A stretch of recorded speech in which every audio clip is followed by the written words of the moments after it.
আমি জানি মায়ানমারে জাতিসংঘের সাহায্য নিয়ে বাংলাদেশে একটা করিডোর দেওয়ার কথা যে গুজবটা উঠেছে, আমি দ্ব্যর্থহীনভাবে বলে দিচ্ছি, করিডোর নিয়ে আমাদের সঙ্গে কারো কোনো কথা হয় নাই এবং কারোর সঙ্গে কথা হবে না। করিডোরের ব্যাপারটা বুঝতে হবে। করিডোর হচ্ছে একটা ইমার্জেন্সির সময় এক দুর্যোগপূর্ণ জায়গা থেকে মানুষকে সরিয়ে নেওয়ার ব্যবস্থা। আমরা এখানে কাউকে সরাচ্ছি না।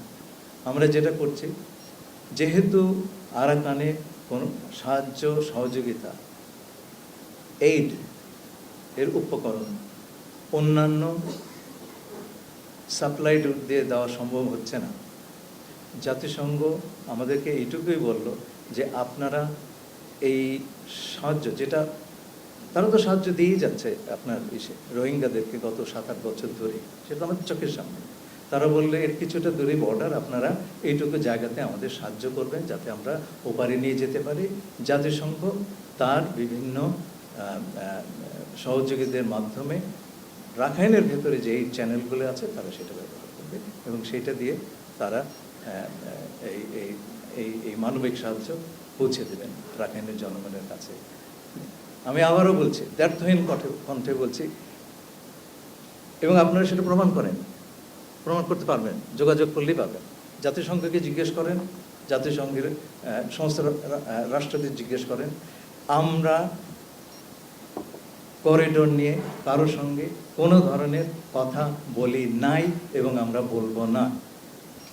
আরাকানের যে অবস্থা তাতে করিডোরের কোনো প্রয়োজন নাই।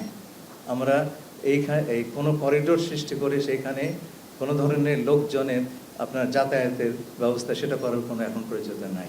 যে প্রয়োজনীয়তা আছে সেটা হচ্ছে সেখানে ত্রাণ সম্ভার পৌঁছে দেওয়া। আপনারা জানেন যখন মায়ানমারে ভূমিকম্প হলো, আমরা কিন্তু তাদের রিকোয়েস্টের বা আবেদনের অপেক্ষা করি নাই, আমরা পাঠিয়ে দিয়েছি ত্রাণ।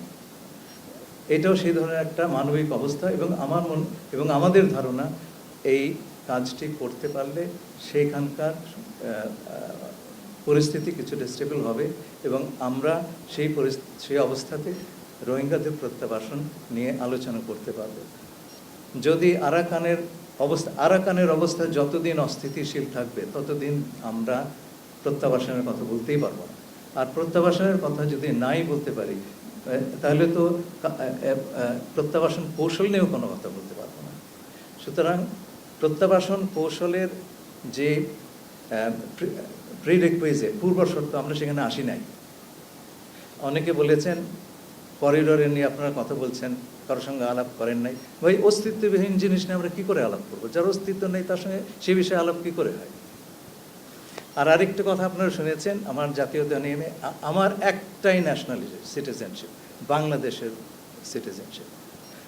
আমি এখানে আসার আগে আমার পরিবারের সঙ্গে আমেরিকায় থেকেছি, কিন্তু আমার কোনো আমেরিকান পাসপোর্ট নাই। বাংলাদেশ ছাড়া অন্য কোনো দেশের জাতীয়তা আমার নাই। এখন আমাকে যদি বলা হয় যে আপনি জাস্ট বিকজ কেবলমাত্র আমি আমেরিকায় থেকেছি বলে যদি আমাকে বলা হয় আপনি বিদেশি নাগরিক, তাহলে তো কালকে তারেক রহমান সাহেবকে সেই কথা বলতে হয়। এটা তো আমি আবেদন করবো আপনার বুঝে শুনে কথা বলতে। আমাকে যদি আপনার ঢিল নিক্ষেপ করেন, সেই ঢিল কিন্তু অন্যর ওপর গিয়ে পড়তে পারে। আমি যেটা নই আমাকে সেটা বানাবেন না প্লিজ। আর পারলে প্রমাণ করেন, আদালতে গিয়ে প্রমাণ হবে। আমার একটা রাইট আছে তো বাংলাদেশি একজন নাগরিক হিসাবে। আপনারা যদি সেই রাইটটা রেসপেক্ট না করেন, আমি আপনাদের বলছি না, যে কথাগুলি উঠেছে সেটা খুব দুঃখজনক হবে। সেই কথাটি তাহলে যে কোনো লোকের উপর প্রযোজ্য হবে। Please stop it. আপনাদেরকে অসংখ্য ধন্যবাদ।